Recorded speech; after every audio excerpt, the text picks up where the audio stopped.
오늘 스가랴서 14장 9절, 우리 봉독하기는 16절부터 21절까지 봉독했는데 오늘 본문 9절의 말씀부터 이어서 함께 나누려고 합니다. 한번 제목을 따라 하실까요? 여호와께 성결. 여호와께 성결. 여러분 혹시 이런 말 해본 적이 있으신지 모르겠습니다. 나에게 이런 날이 올 줄이야. 나에게 이런 날이 올 줄이야. 여러분 이 말을 이렇게 딱 들으시고 보시는 순간 어떤 느낌이셨습니까? 이 말은 경우에 따라 정반대의 느낌으로 다가올 수 있습니다. 어떤 경우에는 후회의 말이 될 수 있습니다. 아이고 이런 날이 올 줄 알았다면 내가 그때 그렇게 살지 말걸, 공부 좀 할걸, 엄마 아빠 말씀 좀 들을걸, 뭐 이런 등등. 반대로 이 말이 기쁨의 말도 될 수 있습니다. 와, 나에게 이런 영광스러운 날이 올 줄이야. 그저 그냥 하루하루 열심히 성실히 살아왔을 뿐인데 나에게 이렇게 좋은 일이 있는 날이 있다니.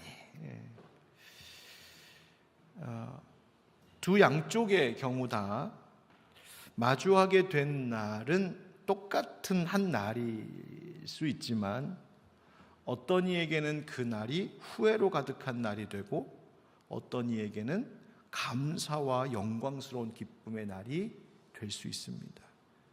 나에게 이런 날이 올 줄이야. 여러분은 어떤 의미로 이 말을 외쳐보고 싶으십니까? 여러분은 어떤 의미의 이 탄성을 외치는 인생이고 싶으신가요? 두말할 것도 없이 기쁨의 이유로, 영광스러운 날, 감사의 이유로 이 말을 외치길 다 원하지 않겠습니까? 오늘 우리가 스가랴서 14장 말씀, 이제 마지막 스가랴서 말씀을 나누는데 지난주에 나눴던 스가랴서 14장의 첫 부분 1절에 딱 보면 이런 말로 시작이 됩니다. 한번 따라 하실까요? 여호와의 날이 이르리라. 제가 말씀 준비하다가 이 구절이 너무 크게 다가오는 거예요. 여호와의 날이 올지 안 올지 모르겠다. 그게 아니라 여호와의 날이 이르리라. 이 말은 스가랴서에서뿐만이 아니라 예언서 곳곳에 자주 등장하는 말입니다. 여호와의 날 혹은 그날 뭐 이렇게 표현이 됩니다.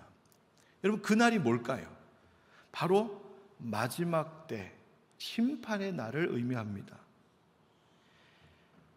다시 말하면 내가 살아온 삶의 모든 것들을 하나님 앞에서 결산해야 되는 날이 올 수도 있고 안 올 수도 있고가 아니라 반드시 이르리라. 그 끝의 날이 있다는 거예요. 따라서 그 날이 반드시 내 인생의 여정 속에 어느 순간 갑작스럽게 이를 것이라는 사실을 알고 기억하며 사는 사람이 살아가는 삶의 내용과 아니면 설마 성경에는 그렇게 기록되어 있을지 모르지만 그거 어떻게 알아? 그때 가봐야 알지. 아니면 아직 멀었어, 아직 나한테는 시간이 있어 라고 여유 부리면서 사는 인생의 내용과는 천지 차이입니다. 우리에게도 나에게도 어느 순간 분명히 그날이 이를 것인데 오늘 우리가 그날이 이를 것이라는 사실을 모르는 것도 아니고 적어도 지금 여기에 앉아서 지금 이 설교를 듣고 계신 여러분들은 그 날이 이르리라는 사실을 분명히 알았는데 그날이 오기까지 아무런 준비도 하고 있지 않는다면 그것은 어느 누구에게도 책임을 물을 수 없고 오로지 내 책임. 그래서 오늘 성경 말씀에 도대체 그날에 어떤 일이 일어나고 또 그날이 오기까지 그러므로 우리는 어떠한 삶을 하나님이 살아가기를 원하실까? 어떻게 하면 그날이 왔을 때 와, 나에게도 이 날이 올 줄이야 이것을 후회와 아쉬움의 탄식이 아니라 감사와 기쁨으로 나에게 이런 날이 왔어 라고 하는 그 외침을 할 수 있는 그런 우리 인생이 될 수 있을까? 오늘 말씀을 통하여서 잠시 나누어 보려고 합니다. 오늘 설교 많이 준비해 왔는데 찬양 부르다 보니까 후딱후딱 넘어가야 될 것 같아서 간단하게 이야기 나누겠습니다. 오늘 9절 말씀에 보면 이런 말씀이 있어요. 9절에 한번 9절 같이 읽어볼까요? 시작. 여호와께서 천하의 왕이 되시리니 그날에는 여호와께서 홀로 한 분이실 것이요 그의 이름이 홀로 하나이실 것이라. 아멘. 이런 말씀 충분히 이해가 되시죠? 하나님만이 유일하게 온 천하 만물을 다스리시는 왕이 되신다. 여러분, 이 말은 하나님 원래 왕이 아니었는데 그날이 되어서야 왕이 된다, 그런 의미는 아닙니다. 세상에 자칭 왕이라고 주장하던 모든 것들은 다 패하고 사라지고 오직 홀로 여호와 하나님만이 왕으로서 높임받는 그날이 온다는 것입니다. 여러분, 자녀들 아들 군대 보내신 부모님 또 뭐 친구가 군대 갔다 오기도 하고, 여러분 남자분 군대 갈 때 이런 얘기도 많이 들어보셨죠? 군대 가면 뭐를 잘 서야 된다고 합니까? 줄을 잘 서야 된다고. 왜 그러냐 하면 요즘은 잘 모르겠어요. 근데 예전엔 연병장에 이제 훈련소 때 연병장에 쭉 줄 쫙 서 있으면 부대 배치할 때에 참 그거 어떻게 그렇게 하는지 모르겠는데, 자 여기서부터 여기까지 여기로 여기부터 여기까지 저기로 뭐 그렇게 그냥 뭉탱이로 막 보내거든요. 그러니까 이게 줄을 잘못 쓰면 엄청나게 고생스러운 데 가고, 줄을 잘 쓰면 좋은 좀 편안한 데로 가고, 뭐 이제 그런 의미 때문에 줄 잘 서야 돼, 뭐 그런 얘기 한단 말이죠. 근데 살면서 가만 보니까 어딜 가든 줄을 잘 서야 되더라고요. 줄을 잘 서야 돼요. 그래서 세상 사람들도요, 줄 잘 쓰려고요, 어느 줄이 나를 살게 할까, 나를 성공하게 할까, 혹시 내가 잡은 줄이 썩은 동아줄은 아닌가, 뭐 이런 고민하고 계산하면서 사는 거예요. 그런데요, 믿음의 관점에서 보면 어차피 세상의 모든 줄들은 다 의지하고 붙들 줄이 아닌 것이죠. 이사야 40장에 하나님 말씀하시기를, 말하는 자의 소리여 이르되 외치라, 대답할 내가 무엇이라 외치리까 하니 이르되 모든 육체는 풀이요 그의 모든 아름다움은 들의 꽃과 같으니 푸른 마르고 꽃이 시들면 여호와의 기운이 그 위에 불미라. 이 백성은 실로 풀이로다. 8절 다 같이 시작. 푸른 마르고 꽃은 시드나 우리 하나님의 말씀은 영원히 서리라 하라. 아멘. 아무리 세상에 대단한 줄 같아서 그 줄을 붙잡고 혹은 그 줄에 서더라도 세상의 것은 어차피 다 풀처럼 꽃처럼 때가 되면 다 사그라들고 없어질 것들이라는 거예요. 오직 여호와의 말씀, 그 말씀의 주인이신 하나님만이 영원하시다. 여러분, 실제로 우리는 살면서 너무 많은 왕들을 모시며 삽니다. 이 줄 저 줄 붙잡으려고 합니다. 어떤 인생에는 돈이 왕이 되어 있고요, 어떤 인생에게는 사람이 왕이 되어서 사람의 칭찬받고 사람의 인정받고 사람이 주는 보상을 기대하며 삽니다.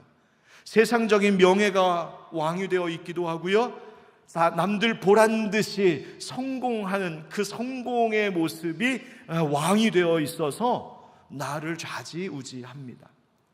여러분, 나의 왕이 누구이고 무엇일까? 여러분, 왕은 보좌에 앉아 있는 분이죠. 다시 말하면 가장 높은 자리 중심에 있는 것인데, 여러분, 우리의 중심에는 누가 계실까요? 왕은 다스리는 자이죠. 나는 늘상 내 생활 속에 무엇으로부터 가장 많은 영향력을 받으면서 다스림을 받고 있을까? 또 왕은 뭐 하는 사람입니까? 보호하는 자이죠. 나는 무엇이 내 인생을 보호해주고 내 가정을 지켜주고 내 삶을 지켜주고 내 미래를 지켜줄 것이라고 기대하고 의지하고 바라보고 있는가? 그것이 결국 나의 왕이라는 것이에요. 여러분, 이것을 정말 깊이 생각해 볼 문제입니다. 이제 우리가 고난주간에 다가오는 데에 이 고난주간 동안 이 문제만 내가 깊이 생각해 봐도 우리는 새로워질 것입니다. 내 안에 왕이 누구인가? 우리가 새벽 기도에 오신 분들은 아시겠지만 새벽마다 부르는 찬양이 뭐냐면 하루를 시작하면서 부르는 찬양이 왕이신 나의 하나님, 이 찬양 불러요. 그런데 그 찬양을 부르고 새벽 기도 드리고 돌아가 살아가는 하루 일상 속에 과연 나는 그 찬양을 얼만큼 기억하고 있을까? 나는 얼만큼 오늘 하루의 일상을 하나님만을 왕으로 모시며 살고 있을까? 성경은 분명히 말합니다. 그 날이 되면 여호와께서 천하의 왕이 되시리니 그날에는 여호와께서 홀로 한 분이실 것이요 그의 이름이 홀로 하나이실 것이라. 할렐루야, 아멘. 그렇다면 하나님만이 왕으로 남으신다면 우리 어디 줄 서야 될까? 무슨 줄 붙잡아야 될까? 여러분, 오직 하나님 줄 잘 서는 우리가 되기를 축복합니다. 이 줄도 잡고 저 줄도 좀 잡으면 안 될까요? 그런 사람이 있었어요. 창세기에 보면 롯의 아내가 소돔과 고모라를 하나님 심판하실 때에 너 뒤돌아보지 말고 가 했는데 가다가 뒤를 돌아봐서 뭐가 됐다? 소금 기둥이 되었대요. 그게 뭐예요? 하나님 명령을 듣고 가긴 갑니다. 하나님 줄 잡은 건 잡은 것 같아요. 그런데 한쪽 손이 지금 놓질 못하고 있는 거죠. 그래서 돌아보다가 그 자리에서 망했어요. 사도행전에 보면 초대교회 때 아나니아와 삽비라 부부 이야기가 나오죠. 하나님 주님께 자신의 재산을 다 팔아서 바치는 그때에 이 아나니아와 삽비라도 우리도 좀 체면이 있는데 해야지 뭐 그런 마음이 들었는지 밭을 다 팔았답니다. 너 그거 다 파는 거냐? 다 팔았습니다. 근데 성령께서 베드로에게 알게 하시죠. 그거 다 판 것 아니야. 남겨둔 것 있어. 그 자리에서 하나님 심판하시잖아요. 왜 남겨뒀을까? 그 사람도 바쳤거든요. 하나님 붙잡았어요. 예수님 붙잡았어요. 그런데 한쪽 손은 그래도 땅 조금은 놔둬야지. 돈은 조금 놔둬야지. 혹시 모르잖아. 이 줄이 혹시 불안하면 이거 빨리 잡아야 되니까 줄타기 한 거죠. 여러분, 아닙니다. 하나님께서 원하시는 삶이 뭘까? 하나님 정말 원하시는 오늘 제목처럼 여호와 앞에 성결한 삶이란 뭘까? 순전한 삶인데 그 순전함이란 전부를 하나님 앞에 맡기는 삶이에요. 여러분, 우리 안에 오직 유일한 왕이신 하나님, 마침내 모든 세상의 만물들이 그렇구나, 여호와 하나님만이 참 하나님이셨구나 찬양하며 경배하는 바로 그때에 우리도 함께 영광받는 여호와 하나님 그분만을 왕으로 모시는 우리의 삶이 되기를 예수님의 이름으로 축복합니다. 오늘 말씀에 또 어떤 이야기가 나오냐면 온 땅, 10절 말씀에 나오는 것인데요, 10절에 보면 이런 말씀이 나와요. 온 땅이 아라바와 같이 되게 하시겠다, 그런 말씀이 나옵니다. 그날이 되면, 마지막 때가 되면. 도대체 아라바가 어디길래? 이 아라바는요, 지리적으로 요단 남쪽에 있는 땅인데 더 전통적으로 물이 풍부하고 비옥하여서 살기 좋은 땅이 아라바예요. 그런데 하나님께서 스가랴 선지자 당시에 예루살렘과 그들이 살고 있는 삶의 모든 지경을 다 아라바처럼 풍요롭게 하겠다. 이게 어디에서 나왔냐면 아브람과 롯이 같이 함께 할 수 없어서 이제 따로 분가하려고 할 때 아브라함이 조카 롯에게 네가 우하면 난 좌하고 나는 좌하면 네가 좌하면 난 우할게, 먼저 양보하잖아요. 그때 성경에 보면 뭐라고 되어 있냐면 롯이 눈을 들어 요단 지역을 바라본 즉 소알까지 온 땅에 물이 넉넉하니, 그래서 거기 딱 택했거든요. 그게 소돔이잖아요. 그래서 그때 그 요단이 그게 바로 아라바, 풍성해 보이는, 너무 좋아 보이는, 눈으로 보기 너무 좋아 보이는. 근데 하나님께서 이 땅 가운데에서 척박하고 광야 같은 삶을 살았던 하나님의 자녀들에게 그날 마지막 때가 되면 모든 땅을 아라바 같이 하신다, 모든 땅을 풍요롭고 안전하게 하시겠다 할 약속하시는 거예요. 그러면서 11절 그때 뭐라고 말씀하시냐면 예루살렘에 평안이 있으리라 말씀하십니다. 여기서 예루살렘이 도대체 뭘까? 스가랴 당시에는 그 예루살렘이겠지만 우리에게는 뭘까? 많은 성서학자들은 이 예루살렘이 뭘 상징하냐면 바로 하나님의 나라, 하나님의 교회, 하나님의 백성을 상징한다고 설명합니다. 다시 말하면 하나님 마지막 때가 되면, 그 여호와의 날이 이르면 하나님의 백성들, 하나님의 교회가 아라바와 같이 풍요롭고 높임과 영광을 받게 될 것이라고 완전한 회복, 완전한 승리를 약속하고 계신 말씀이 바로 이 말씀이에요. 온 땅이 아라바와 같이 되게 할 것이다. 그런데 여러분, 오늘 교회는 어떻습니까? 지금 우리의 모습이 어떨까요? 많은 사람들이요, 자꾸 뭐라고 말하냐면 교회에 소망이 없다 얘기합니다. 교회가 약해졌다고, 교회가 병들었다고 합니다. 교회가 세상을 걱정하는 것이 아니라 세상이 교회를 걱정하고 있는 것 같이 말합니다. 교회가 세상을 선도하는 것이 아니라 교회가 세상에 물들어가고 있다고 말합니다. 그러다 보니까 사람들이 어떤 결과가 벌어지냐면, 사람들에게 아유, 교회도 이런데 교회 다닐 필요 없겠네, 하나님 믿어봐도 소용없네. 비유하여 말하자면 이런 모습인 거예요. 어떤 물에 빠져 있는 사람이 구조를 요청하다가 저기 보니까 배가 있어요. 그래갖고 가갖고 배에 올라탔는데 앞불싸 이 배도 구멍이 뻥 나갖고 침몰하고 있는 배야. 그 뭐라 그러는 거야? 배 타도 소용이 없네. 꼭 우리 요즘에 지금 기독교 교회의 모습이 세상 사람들의 눈에 보기에는 그 모양이라는 거야. 야, 배 타서 물에 빠져 죽나? 여기서 마지막 자유롭게 자유하다가 죽나? 자유롭게 수영하면서 있다가 죽나? 바다를 즐기다 죽자. 그러고 가는 거예요. 그런데 여러분, 정말 그럴까요? 교회라는 배가 정말 그럴까요? 아니요. 오늘 하나님 말씀하시는 것이 모든 땅이 아라바와 같이 되게 하시고 예루살렘에 평안이 서리로다. 여러분, 예수님 말씀하셨어요. 이 반석 위에 교회를 세우리니 음부의 권세가 이길 수도 있고 못 이길 수도 있고가 아니라 반드시 이기리라. 이기지 못하리라. 음부의 권세가 교회를 이기지 못하리라. 무엇이 이긴다? 교회를 이기게 하신다. 여러분, 오늘날 교회가 위태로워 보이는 것 같아도 교회는 하나님께서 지키시는 줄 믿습니다. 하나님의 백성들 하나님이 보호하십니다. 그래서 오늘 24장 14절의 말씀에 보면 유다도 예루살렘에서 싸우리니 이때에 사방에 있는 이방 나라들의 보화 곧 금, 은과 의복이 심히 많이 모여질 것이요.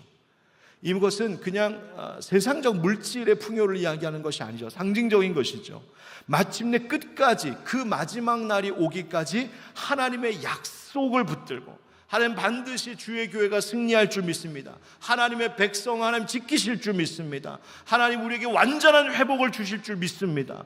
그 믿음 가지고 살아가는 자들에게 하나님이 하늘의 복과 상급을 주신다는 영적인 약속의 말씀이죠. 따라서 내가 여호와 하나님 앞에 끝까지 그 날이 이르기까지 그 날을 준비하며 성결하게 사는 삶이란 무엇일까? 세상에 누가 뭐라고 해도 어떤 일이 벌어져도 주님께서 교회와 성도를 지키실 것을 믿는 거예요. 여러분, 이 나라의 정치가 어떻게 되고 경제가 어떻게 되고 여러분 그것 때문에 교회 다녀봐도 소용없네. 심지어 난 교회 이제 못 믿겠네.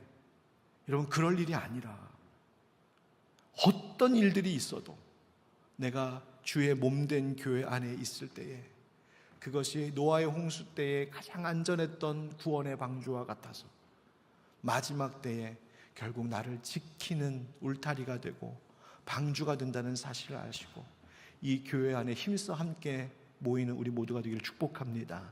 하나님의 약속은 이루어질 것이기 때문에 그것이 예루살렘의 평안이 서리라 하신 말씀이에요. 그 다음에 그 마지막 날에 그래서 하나님이 놀라운 일이 벌어질 것을 약속하시는데 오늘 함께 교독한 그 말씀이에요. 16절 말씀 우리 한번 다시 같이 읽어볼까요? 16절 시작. 예루살렘을 치러 왔던 이방 나라들 중에 남은 자가 해마다 올라와서 그 왕 만군의 여호와께 경배하며 초막절을 지킬 것이라. 아멘. 하나님 뭐라고 말씀하시냐면 이 마지막 때가 되면 이방 나라들 중에도 남은 자가 있을 것이라고 말씀하세요.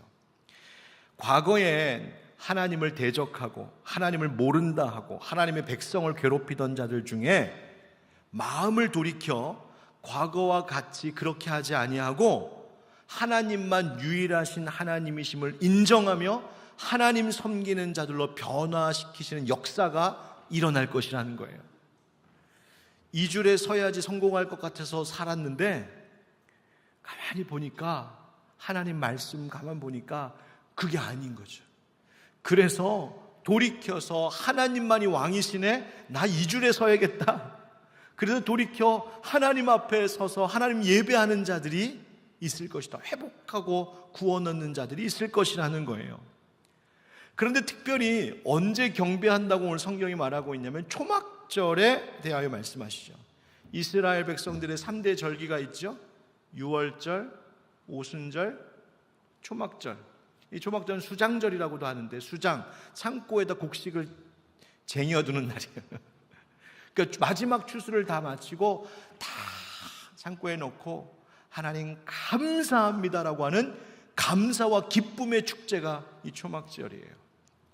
그러니까 이방인들도 하나님 몰랐던 자들 중에도 이제는 나에게 주신 이 모든 것이 하나님의 은혜인 줄 알고 감사하며 경배하기 위하여 주께 나와 예배하는 자들이 생길 것이다 하나님 말씀하시는 거죠.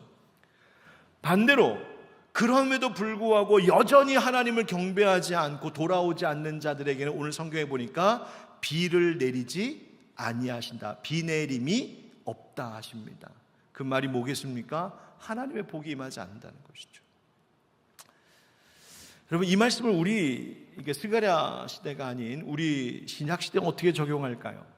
이 초막절의 축제가 가지고 있는 신약적 의미가 있습니다. 그것이 뭐냐면 예수 그리스도를 통하여서 우리에게 허락하신 구원의 은혜에 기뻐하고 감사하는 축제의 날입니다.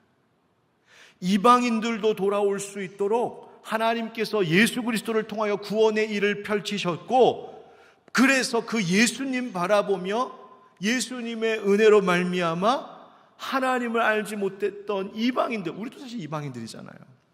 우리 모두가 예수 십자가 은혜 때문에 아버지께로 나아가 예배할 수 있는 기쁨의 날, 마치 이스라엘 백성들의 초막절의 축제와 같이 우리는 구원받음에 대한 기쁨과 감사의 날, 그리고 그 마지막 때에 영광스럽게 와, 나에게 이런 이 날이 왔구나 외치는 그것을 이야기하는 것이죠.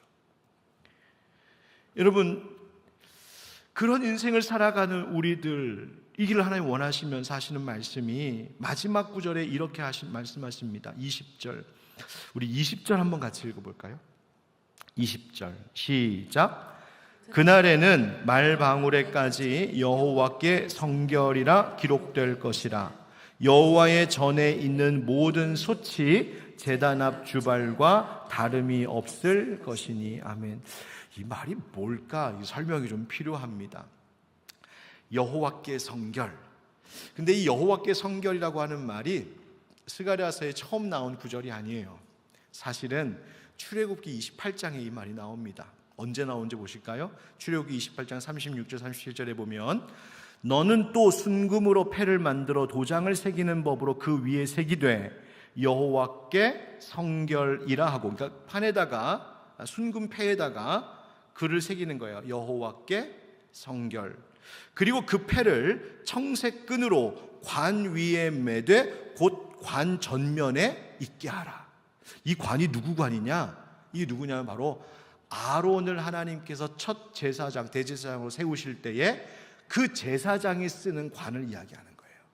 그러니까 제사장의 의복을 하나님께서 코디하시면서 디자인하시면서 관 앞에다가는 말이야, 금으로 패를 만들어서 그 패에다가 여호와께 성결이라고 쓰고 그 패를 청색끈으로 그 제사장의 관에다가 앞에 딱 붙여서 누가 봐도 저 제사장은 하나님께서 기름 부어 세우신 거룩한 성결한 자임을 보이라는 것이었어요.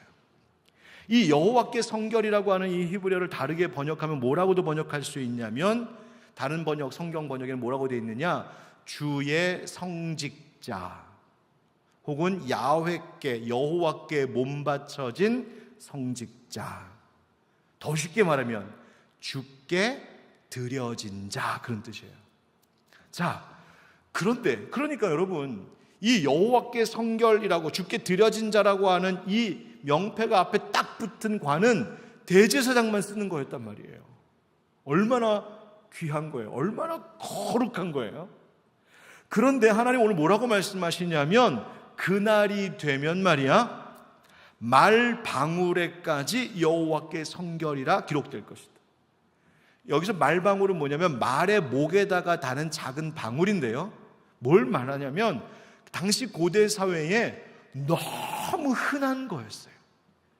그냥 일상생활에서 쓰는, 그냥 여기 가도 볼 수 있고 저기 가도 볼 수 있고 발에 차이는 것을, 아니 여호와께 성결이라고 하는 그 고귀한 이름이 제사장의 이마에만 딱 번쩍번쩍 빛나 붙어있는 것이 아니라 사는 일상에 너무나 사소하고 하찮은 것 같이 보이는 것에도 여호와께 성결이라고 기록되어 있을 것이라는 말이에요. 또 하나를 보면 뭐라고 20절 끝에 되어 있냐면 여호와의 전에 있는 모든 솥이 제단 앞 주발과 다름이 없을 것이다. 여호와의 전 성전에 솥들이 많았어요. 밥해 먹는 솥도 있고 고기 삶는 솥도 있고 손 씻는 솥도 있고 요리하는 솥도 있고 솥이 많았답니다. 그러니까 일상에 쓰는 솥들이 많아요. 그런데 그 모든 솥이 뭐랑 똑같이 될 거라고 말하냐면 제단 앞 주발과 다름이 없을 거다. 이 제단 앞 주발이라는 것은 뭐냐면 제사장이 제사를 드리기 위하여 자기를 정결하게 하기 위해 손을 씻는 거룩한 대야를 의미해요.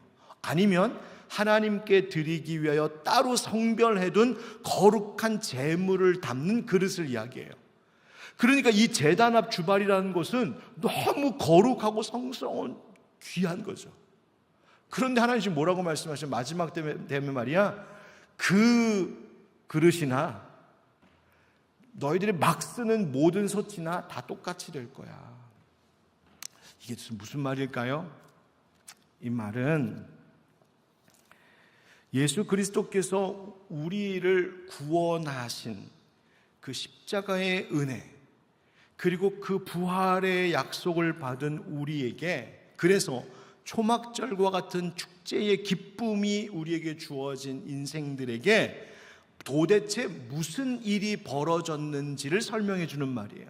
그 말이 뭐냐면 제사장만, 혹은 굳이 말하자면 목사만, 믿음 생활 오래 깊게 한 사람만 거룩한 존재가 아니라 예수 그리스도 십자가 구원의 은혜를 아는 믿는 모든 자들을 하나님은 다 성결케 하셨다는 거예요. 일부의 특별한 사람들만 거룩한 자로 취급받는 것이 아니라, 대우받는 것이 아니라 우리의 모든 인생들, 예수 십자가 은혜 아는 모든 자들은 저 십자가가 나를 위한 십자가였다는 사실을 믿고 인정하는 자들은 모두가 하나님께 바쳐진 성직자와 같은 귀한 존재다, 그 말씀하시는 거예요. 이 말을 조금 더 확장하여 이야기하자면, 그렇기 때문에 예수 그리스도를 믿는 우리는 모든 일상이 하나님 앞에 드려진 일상, 내가 직장에서 일을 하든 가정에서 살림을 하든 내가 무엇을 하든지 간에 어디에 있든지 간에 내가 하는 그 모든 일들이 여호와께 성결이라고 하는 금패를 붙인 것과 같이 그렇게 하나님 앞에 성실하고 진실하고 순결해야 된다는 거예요. 로마서 12장 1절 말씀 다 같이 시작. 그러므로 형제들아, 내가 하나님의 모든 자비하심으로 너희를 권하노니 너희 몸을 하나님이 기뻐하시는 거룩한 산제물로 드리라. 이는 너희가 드릴 영적 예배. 이게 진짜 초막절 예배라는 거예요. 이것이 나를 드리는 거예요. 하나님, 내 모든 삶이 살아있는 제물과 같이 되게 하셔서 내 삶이 하나님께 늘 드려지기 합당한 성결한 것 되게 해주십시오. 또 하나, 베드로전서 2장. 너희가 주의 인자하심을 맛보았으면 그리하라. 사람에게는 버림받았으나 하나님께는 택하심을 입은 보배로운 산돌이신 예수께 나아가. 5절 다 같이 시작.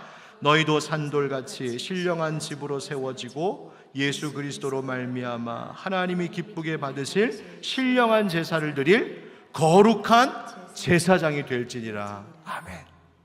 너가 어디에 있든지 어떤 일을 하며 사는 사람이든지 네가 예수 믿은지 몇 년이 됐든지 상관없이 예수 십자가의 은혜 아래 사는 삶임을 고백하는 자라면, 하나님이 유일하신 왕이라고 생각하고 하나님 앞에 줄을 딱 선 자라면,